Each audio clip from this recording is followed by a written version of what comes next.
એટલે રાકેશભાઈ બુડવા પોરવાળી એમ કે પાછી ધુલેટી ઊણ આવી છે પછી આપણે કોક એમ કે હોની તૈયારી કરજો કે જોડું તના બે હાથ નથી જો માથું પણ બુડું રાકેશભાઈ એમાં બે હાથ ને ત્રીજું માથું જોડવાનું ચોય આવે છે આ પોર તો તમે બુડું મન કેટલો દારૂ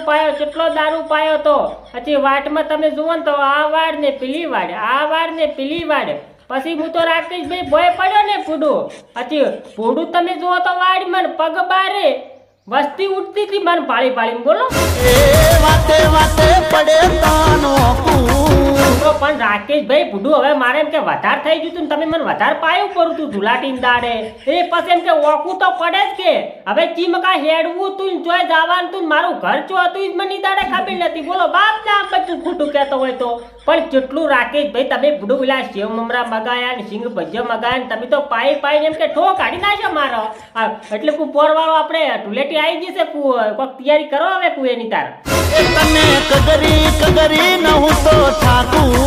ત્યાં પણ બુડું રાકેશભાઈ એમાં કગરવાનું ચોય આવે છે પૂછું આ તમારા પાસે એમ કે પૈસા ના હોય આ તો મને કહો આ વખત ધુલેટીને એમ કે પાર્ટી હું આલું બુડું બધા ભાઈ બધા એમાં છું પૈસા ના હોય મને કહો હું શું કહું તો ફોન કરું હમણાં ઘડીક રહી આપણે લઈ આવે તો બાઇક લઈને પછી આ ફોન કરું કુ એ આખો દાડો પપ્પા મારા હોય છે મારી હારે શું વાત કરો બુડું રાકેશભાઈ એટલે આખો દાડી તમારા પપ્પા છે તમારા હારે નારે હોય છે એમ ને પણ બુડે એમાં હું તો શું કરું વાત કરો તમારા પપ્પા આખો દાડી તમે હારે હોય એમાં તો હું શું કરું એમ કહો એમાં જો તું ફોન કરે તો લોચા થાય મારે ઓ એટલે અમે ફોન કરો રાકેશભાઈ એટલે તમારે લોસા પડી છે એમ ને હે રાકેશભાઈ ઓમ તો બુડું તમે આખો દાડી એમ કે ફોનમાં સોટી રહ્યા હોય છે ચકુન બકુન મારું ચકલું ખાઈ લીધું ને અહીંયા ચમ કોઈ તાર તમે કોઈ કહેતું નહીં પછી અમે ફોન કરીને તમારે લોસા પડીને બકુડીને એમ વાતો કરતા અહીંયા લોસા નહીં પડતા અમે ફોન કરીને લોસા પડી તો પછી અમારે ફોન તમને કરવાનો ચાર હું એમ કહું છું ફોન કરે તો રાતે કરજે ત્યાં પણ બુડું રાકેશભાઈ રાતી તમને ફોન જોઈ કરે કોઈ તો રાતી ધોપા બહાર નીકળવા નહીં મળતું ધોપા વાળી પર ધક મારે છે જો રાત થઈ જાય એટલે રાતનો નહીં મેળ આવે રાતનો નહીં મેળ આવે કુછું દાડાનું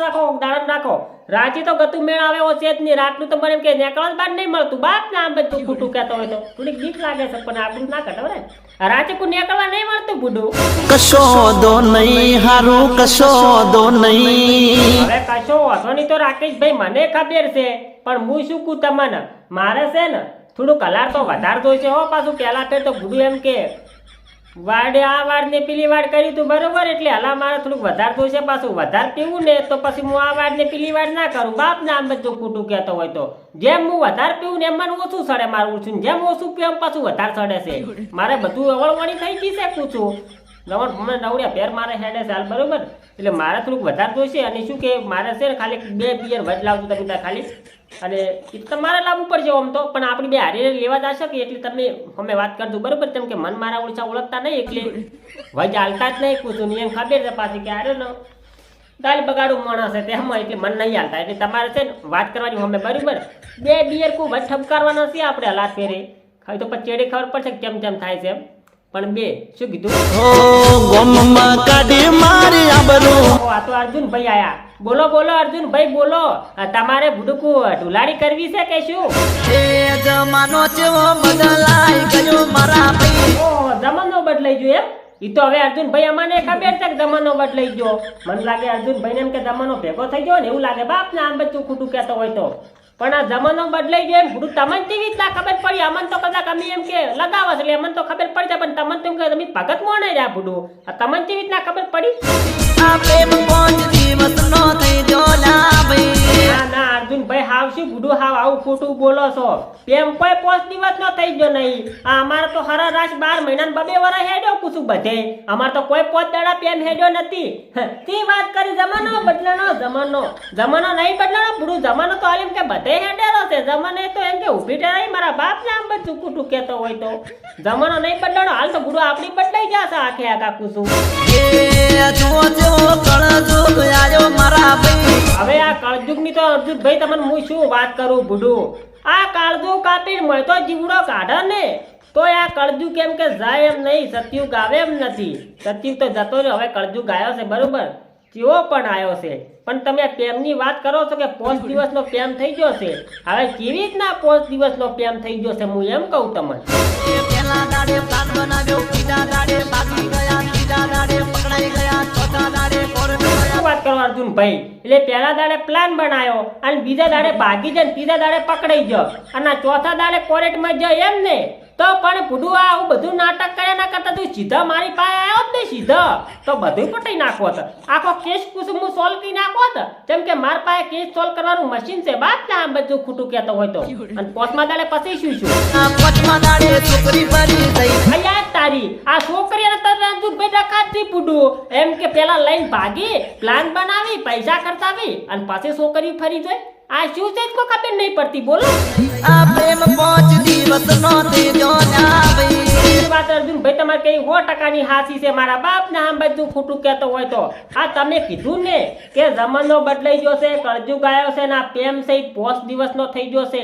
હાવ હાચી વાત છે. પેલા દાડે પ્લાન બનાવ્યો, બીજા દાડે ભાગી ગયા, ત્રીજા દાડે પકડી ગયા, ચોથા દાડે કોર્ટમાં જા અને 5મા દાડે એમ કે આ છોકરી ફરી ગઈ એટલે શું કહેવાય પૂડું? 5 દિવસનો થઈ ગયો છે કુસુમ. આ પ્રેમ 5 દિવસનો થયો ના ભાઈ. હું શું કહું અર્જુનભાઈ, આ આપણા જવાનિયા છે ને એને ભૂડું છેતરાવા ગતું જેવાના નહીં. જો છેતરાવા દીધા ને તો 100% વેતરી જાય બાપ ના. આ બધું ખોટું કહેતો હતા છોડીની વાજી. ભલે આ જમાનો બદલાનો અને ભલે કળજુગ આયો ને ભલે આ પ્રેમ 5 દિવસનો થઈ ગયો પણ તમારે આ જવાનિયાને એમ કે કોક કેવું પડશે પૂછું હવે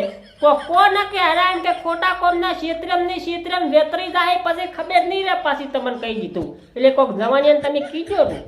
એ પ્રેમીઓ પ્રેમ કરવાનો રહેવા દેજો, વગર મોતે મરી જાશો રે લો. અરે અર્જુનભાઈ ઈ તો વગર મોતે મરી ગયો પણ આમાં કેવું થાય ભૂડું તમને ખબર છે? કદાચ કઈ મારા ઓળશે એમ કે હારે લઈને 2 જણ એમ કે જતા રે ભાગી જાય બરોબર તો હેરાન તો ચેડલે હોય એને થવાનું રેક ના રે. એમાં કેસ તોય પાછા પોલીસ વાળા આખો દાડે ઘરે આયા કરી ઉપાડી પાછા નાખી જેલમાં બરોબર ના મારે પાછા બળપની લાજી લાવી ઊંઘાડીને પાસે મારે બાપ ને આમ બધું ખોટું કહેતો હોય તો પછી બીજાને ચેડી એમ કે ડખા ના થઈ તો તમને જી ખબર નહીં કો એ મરસો ને નડતા હું ને જાશો. અરે અર્જુનભાઈ હું શું કહું તમને આ તમે વાત હાવ કરી એ હાવ કોનાજી મન લાગી બરોબર પણ તમને લાગે છે કે આ જે પેમ્યુ છે આ પેમ કરે છે એના વાત મગજમાં ઉતરે એમ? ગતું ના ઉતરે પૂછું. અત્યારે પેમ્યુ છે ગોડા તૂર થઈને ફરતા હોય છે એના શું કોમ કરીને શું ખોય છે ની ખબર નહીં હોતી બોલો. આ પેમ અમુક તો એવા ઘાયલ થઈ ગયા છે ને વાત જ જવાયો પૂછું. અમુક તો માણસો જેવા ખબર છે પેમ કરનારા તો પતરીયું લઈને બેઠા હોય અમે તો દગો થઈ ગયો હોય તો કચડ લોહી કાઢતા હોય બાપ ને આમ બધું ખોટું કે આવો પેમ કરી મારા ઉછા બોલો. હવે ભાઈ આપણા શરીરનું લોહી કાઢવા જ જો હવે પતરીએ કરીને તમે વસમાં ગીત નતું ગાયું કે મારે હાથે મરાઈ પતરિયું? અરે આશે કરી મરાવી શકું પતરિયું પૂછો એટલે આ પતરિયું મારવાની પેમમાં આવતી છે ને બરોબર. ખોટા કોમને લોહીનું પોણી કરે એના કરતા આવો ભાઈ પેમ કરવાનો જો આવે છે ઘરેથી એમ કે સુખ શાંતિ બેસીને 2 ટાઈમ રોટલો ખોકી લે ધંધો કરો ધંધો ને કે મરી જાશો બાપ ને આમ બધું ખોટું કહેતો હોય તો ખોટા વગર મોતે મરવું એના કરતા એમ કે ધંધો કરીને ખાઈ પીને એમ કે કંઠા થઈને મરવું સારું. વગર મોતે મરવું ના સારું પૂછું. કા મોતે મરે તો પછી આત્મા ભટકે આપણી અને જેને તેને બીવરાવા એના કરતા એમ કે સુખ શાંતિ રહો સુખ શાંતિ ધંધો કરો. શું કેવું તમારું? વગર મોતે મરી જાશો રે લો.